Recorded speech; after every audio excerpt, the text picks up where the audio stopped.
3 FM Radio sa 101.9 FM Radio Davao City. Sa 89.5 FM Radio Davao del Norte. Ganon din sa 102.3 Bacolod sa Baguio at... Hindi na setup mo. Ano to, radio. Ang cute. Alam mo ba yung dati mo is, dati ko pa siya napapanood sa Ang Pulubi at Ang Prinsesa. Siya si Rico. Kasama niya sila Camille. Di ba siya yung parang kuya nila doon na nasa sindikato? Sa gitna ng masiglang atmosphere sa Banana Crew Radio, hindi napigilan ng mga tagahanga ang kilig ng bumisita ang sumisikat na personalidad na si Heth Jornales. Habang suot ang kanyang headphones at nakaupo sa harap ng mikropono, naging box at tapat si Heth sa pakikipagkwentuhan sa mga host. Sa gitna ng kulitan, isang revelasyon ang naging mitsa ng ingay sa social media. Inamin ni Heth na mayroon na talaga siyang hinahangaan o crush sa kasalukuyan.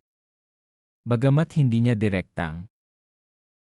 Ang pagbisitang ito sa Banana Crew ay hindi lamang naging isang simpleng promo o interview, kundi naging daan din upang mas masulyapan ng publiko ang mas personal at romantikong bahagi ng buhay ni Heth Jornales.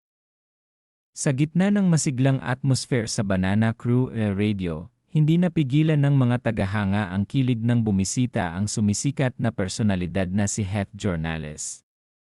Habang suot ang kanyang headphones at nakaupo sa harap ng mikropono, naging box at tapat si Heth sa pakikipagkwentuhan sa mga host. Sa gitna ng kulitan, isang revelasyon ang naging mitsa ng ingay sa social media. Inamin ni Heth na mayroon na talaga siyang hinahangaan o crush sa kasalukuyan. Bagamat hindi niya direktang.